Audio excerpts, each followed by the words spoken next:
Vadiwa vateereri, tinokuchingamidzai zvekare kune chimwe chirongwa pano paZim Facebook Secrets and Confessions. There was this listener akanyora iye mucomment section achiti mwanasikana uyo ane vana vatatu kana achida basa rekuchengeta pamusha inbox me. Dear listener, ndakasiya namba dzako, ndinokumbirawo kuti undibate kuinbox tikwanise kubatsira mwanasikana uyu because I know kuti she will be willing kushanda even basa rekuchengeta pamusha. Regai tibva tapinda mumaconfessions edu emuzuva ranhasi. Hanzi hello admin, please post for me. Ini ndiri murume ane 36 years. Nyaya yangu yakamira so. Ndinoshanda muhurumende semupurisa. Ndakaenda kung'anga ndichida kunobikwa kuitira mumabasa umu matinoshanda. Ndakapiwa mushonga wekuti kana ndiri roadblock apana anodarika nezvinopisa. Ndine mushonga wekuti chero munhu akaviga chinhu pai ndinotonzwa kuti munhu uyu ane chaanacho chete. One day ndakazoti ndiri roadblock ndobva papfuura imwe mota so ndikaimisa mota iyi, ndikataura nemuridzi wayo ndikanzwa kuti mota iyi iri kurema. Ndakakumbira kusecha mota iya zvikanzi officer makasununguka. I searched pese mumota imomo but handina chandakawana. Ndakabva ndati kuna driver you can go, but paakamutsa mota ndakanzwa nyama dzangu dzichiramba kuti aende. Ndakabva ndamumisa zvekare zvekutoti kana iye akabva atanga kupopota achiti izvi zvichiri zvebasa here kana kuti tava kutotamba. Ndakadeedza vamwe vangu. We searched the car again but hatina kuona anything, but mumhino dzangu ndainyatsonzwa kuti munhu uyu ari kunhuhwa mhosva. Ndakabva ndamisa mota iya paside peroad cause aiva mahusiku. Ndikati tichazonyatsoongorora mota iyi kwachena. Muridzi wemota akambopopota but ini semunhu wemutemo haana zvaakakwanisa kundiita. Ndakati shande ndikanzwa kuti ndaneta ndava kunzwa hope.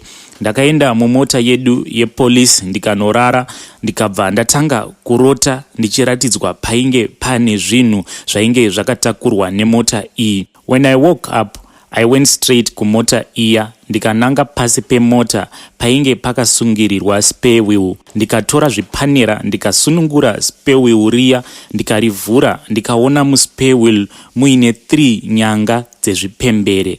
Muridzi wemota tried kuti titaurirane. Takataurirana ndikapinzwawo mudeal riya. We exchanged contacts. Akasiya andibatisa bhuku remota yake. Takazodzorera spare wheel riya pasina ainge azviona. Murume uyu akazoenderera mberi nerwendo rwake. Ini ndikasara because ndainge ndazviudza kuti sezvo ndainge ndasiyirwa bhuku remota hakuna kwaaizoenda. After that ndakati ndava kumba ndikazama kufonera namba dzose dzandainge ndapiwa asi hapana kana yaipinda. Ndakazoti ndava kuongorora bhuku riya remota randainge ndapiwa.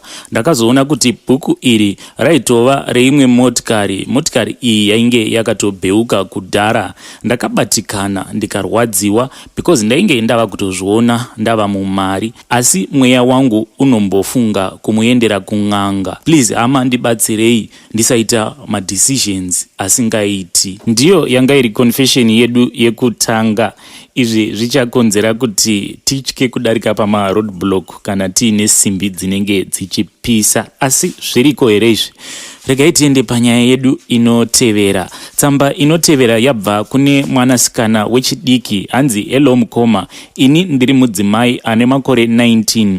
Ndinokumbirawo kubvunza kuti kudarika mazuva ekuteera kumaperiodz unenge wadarika nemazuva mangani kubva pawapedzisira kuteera. Ndinotenda kune vachabatsira nekuti moyo wangu hauna kugadzikana. Vadiwa vateereri, ngatibatsirei mwanasikana uyu ari kuti iye askipa nguva yake yekutevera. Hana yake iri kurova.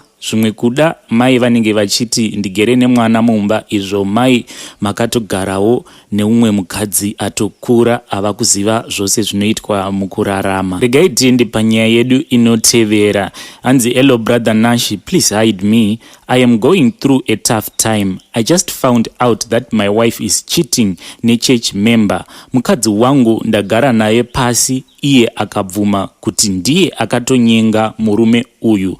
Ataura zvekare kuti vanga vatova ne2 years vari murelationship, apa tava nemwana ane 1 year 2 months. Saka handichazivi kuti mwana ndewani. Mukadzi wangu ari kuti iye mwedzi wabatira nhumbu haana kumbosangana nemurume uyu pabonde.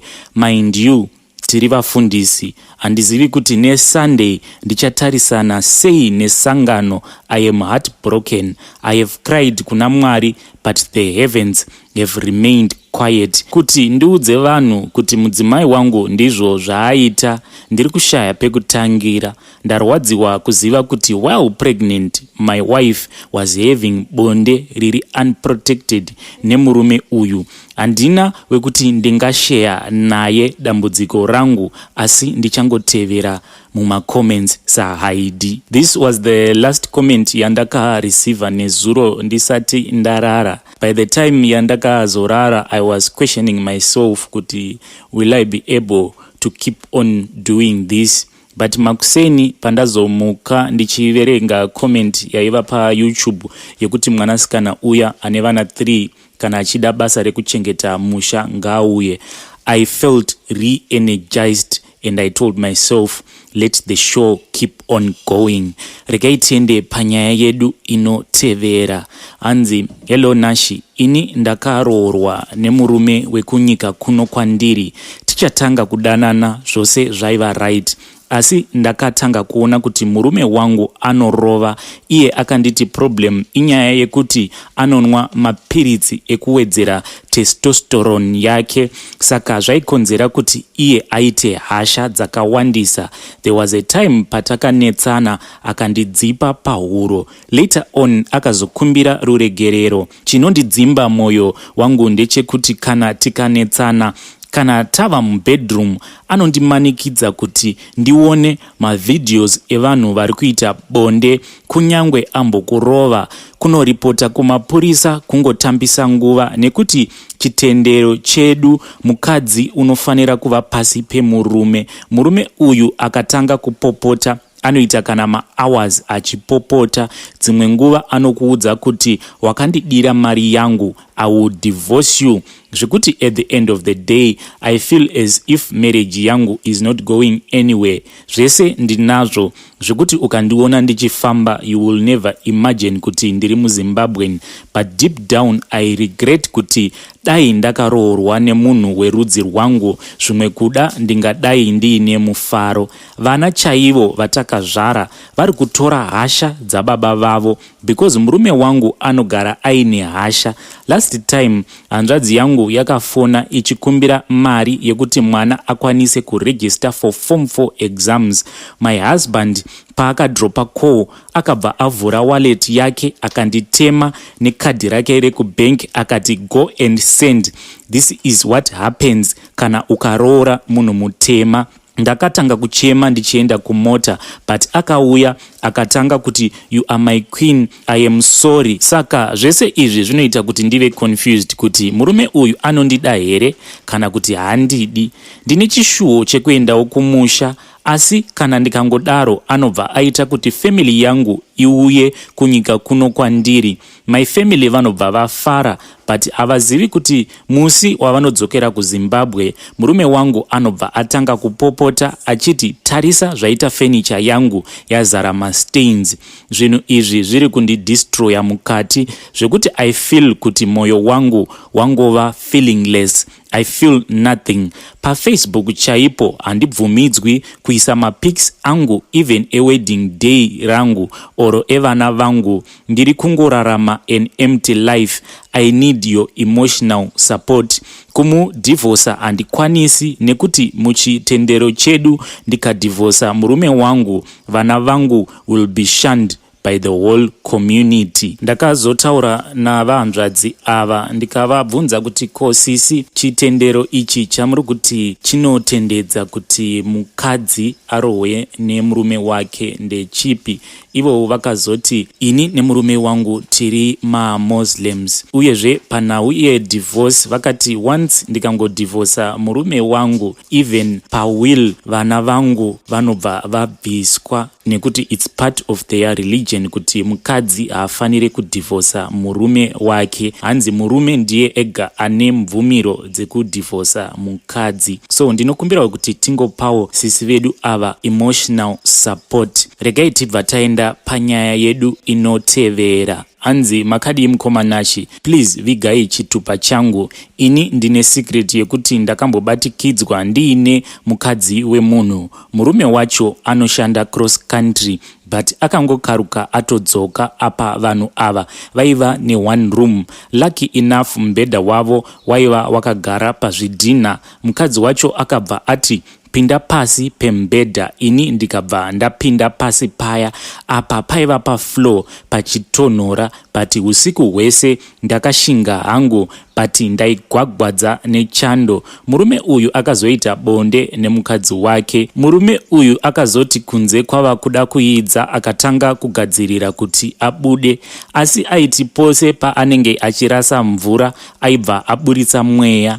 Ndakangozvitswinya ndikati apa kana ukaseka wafa nekurohwa, nekuti mazikumbo emurume uyu ainge akaita sematanda. After some few minutes akabuda, ndikanzwa truck rava kudhuma rikabva rasimudzira rikaenda. Takazosara hedu tikaseka ini nemukadzi uyu, but chando chainge chandipinda zvisingaiti zvekuti ndakabva ndabatwa neflu ipapo. Pandakazodzokera kumba ndakasvika ndikazadza mukadzi wangu nevana vangu flu iyoyo. Mukomanashi, zuva iri kana ndikarifunga dzimwe nguva ndinofa nekuseka. Uyu ndiyo unonzi mujolo the pandemic. Regai tiende panyaya yedu inotevera. Hanzi makadi mukoma, ini day and night ndinozviblema kuti why ndakaita chidzimira chakapusa kudaro. Ndaishanda pafruit and vegetables market muSouth Africa, saka one day murungu akakanganwa chibhegi chake chemari, so akachinhonga ndini, but ndakabva ndaita dzungu ndikabva ndanopa murungu thinking kuti ndichapiwa thanks yebonus. Ndakazorwadziwa ndichinzwa vanhu vachiti muchibhegi umu mainge mune 230,000 rands, asi ini ndainge ndangopiwa 1,000 rands. Pandakaudza mudzimai wangu kuti ndainge ndanhonga mari ndikabva ndadzorera kumurungu, mudzimai wangu akabva atanga kundisveveredza iye achiti muri zibambo rakapusa rinonhonga mari rodzorera marasha kuhwange. Iko zvino ndiri kuZimbabwe hangu, asi mumba mukangoita sekunge mapinda nhamo. Mudzimai wangu anobva ati dai ndakaroorwa nemurume ane zvivindi izvezvi ndingadai ndigere zviri nani. Ndakambomurovera mashoko iwawo, but akabva anditi madzenga ndiwo anongwarira kurova vakadzi, asi pavanofanira kurakidza urume hwavo vanobva vanava sehuku yanaiwa. Chinondirwadza ndechekuti pabasa apa ndabva mukunhonga mari iyi ndakabva ndangodzingwa same month iyoyo. Iko zvino ndava kungoti ndikaona chibhegi chinenge chakaraswa murodhi ndinobva ndachivhura ndichiti zvimwe kuda ndichaita lucky. Shuwa munhu unorasika njere vanhu vakatarisa nekuda kwestress. Sometimes ndinoti ndikaona bhazi richipfuura murodhi ndobva ndatanga kuti asi mari iya yaitokwana kutenga bhazi nai. Ndikaona kana mota iri pamushikashika ndinobva ndatoti but mari iya ndikadai ndakatotenga mota ndoisa motikari yangu pamushikashika. Zveshuwa mudzimu haupi kaviri. Ukuwo mudzimai wangu kana akandiona ndakagara pasi ndichirakidza kuti ndine stress, anobva atanga kuseka achirova hake maoko ake achiti baba vangu shava iwe, zvandakatadza kuziva kwekuroorwa. Ndinokumbirawo mashoko eadvice hama dzangu. Ndiyo imwe confession yatanga tiinayo. Haidi ari kuti iye akanhonga mari ndokubva akabva adzorera kumurungu. Saka iko zvino chose chaanotarira chinobva chamurangaridza kuti mari iya zvimwe kuda dai wakaichengeta ungadai wakatenga chakati nechakati. Regai tibva taenda panyaya yedu inotevera. Hanzi hello Mr. Confessions, please post for me. Nyaya yangu nde iyi. Ndiri murume ane 37 years. I am a qualified nurse. Mukoma ini ndaita problem yekuti ndava neaddiction yekurara nevarwere. Izvi zvinhu zvandinotofarira chaiko kutonzwa kuti zvinondiitira zvisingaiti, ende ndatova pastage yekuti kana ndikaatenda murwere akapora oro kufa ndisina kumborara naye handifare, ndinotobatikana. Zvinhu izvi zvinhu zvakandipinda munyama dzangu kusvika ndazotoenda kun'anga kuti murwere wese wandinenge ndaapproacha asaramba. Kun'anga kuya ndakapiwa mushonga wekuti ndinongoisa mumukanwa ndichitotaura nemurwere iyeye anobva atobvuma chete. So far I don't even know kuti ndarara nevarwere vangani vechikadzi muchipatara umu. Ndakatombobatwa nemhosva rimwe gore ndabata chibharo umwe murwere wepfungwa. Murwere uyu akabva aita nhumbu muchipatara imomo, ndizvo zvakazoita kuti ndibatwe. So pakuramba paya pakabva paitwa DNA ndokubva ndawanikwa kuti mwana uyu aiva ari wangu, but nyaya iyi yakazongotsikwa cause ndakapiwa mushonga wandakashandisa kuti nyaya iyi ishaye basa. Please help me. Vanoziva kuti condition iyi yandasangana nayo ndingazvipedza sei, nekuti ndatova neaddiction yakaomarara chaizvo. Ndiyo imwe confession yatanga tiinayo. Our next story, hanzvadzi yedu iyi ine dzimwe nyaya dzinopisa tsitsi, nyaya dzinorwadza chaizvo, but for now vari kuti ivo vari kutsvaka hama dzaamai vavo. On our next episode ndichazorondedzera dzimwe nyaya dzavandiudza. Regai ndiverenge. Hanzi makadii henyu mhuri yeZimbabwe? Ini ndiri mukadzi ane makore 32. Ndiri kutsvakawo hama dzaamai vangu. Amai vangu vainzi Constant Ngazi, mai vavo vaibva kwaRusape vainzi Ana Ngazi, sekuru vangu zvinonzi vainzi alias Kamwendo, vaigara kumafarms ekuHeadlands, zvinonzi vaidriva tractor pafamu. Zita refamu racho ndakanganwa, asi vane hama dzinogara kuBulawayo. Mama vakatomboendako vakatonopiwa maphotos ababa vavo kuma 2005 kana ndisingakanganisi. Zvinonzi vaiva nasister yavo yaigara kumafarms ekuHeadlands ainzi Alice Kamwendo. Kana paine anovazivavo, please ndibateiwo kana kubata mukoma Nashi. Zvekare ndinodzokorora, kana kuine hama dzaalias Kamwendo kana kuti dzaAlice Kamwendo, muzukuru wenyu ari kukutsvakai.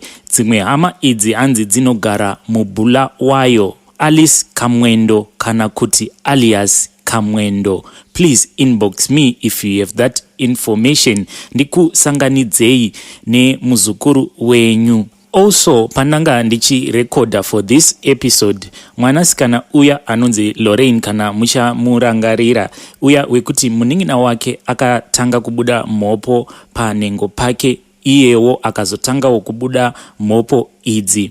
She contacted me this morning akati iye naamai vake they don't have any connection. Sometimes they can go for months and months without any connection. Saka azonditumira namba dzaamai vake, so I'm hoping kuti ndichataura naamai vake tonyasonzwa kuti nyaya idzi dzakatangira kupi, uyezve ivo pavakazosiya vana ava vari kwagogo, did she ever think about her kids? Why vasina connection nevana vavo? Zvekare, to that listener akaisa comment yekuti mwanasikana uya ane vana vake vatatu awomerwa neupenyu, kana achikwanisa kuita basa rekuchengeta pamusha, inbox me. Ndinokumbirawo kuti please ngatiitaurei kuWhatsApp tione kuti mwanasikana uyu obatsirikana sei, nekuti donzvo redu nderekuti kana munhu akauya neconfession or secret yake at the end of the day abatsirikane, because ours is not just for entertainment purposes, but we live by the code which says changing the world one confession at a time. Vadiwa vateereri, until we meet again, tongoti happy secrets and confessions.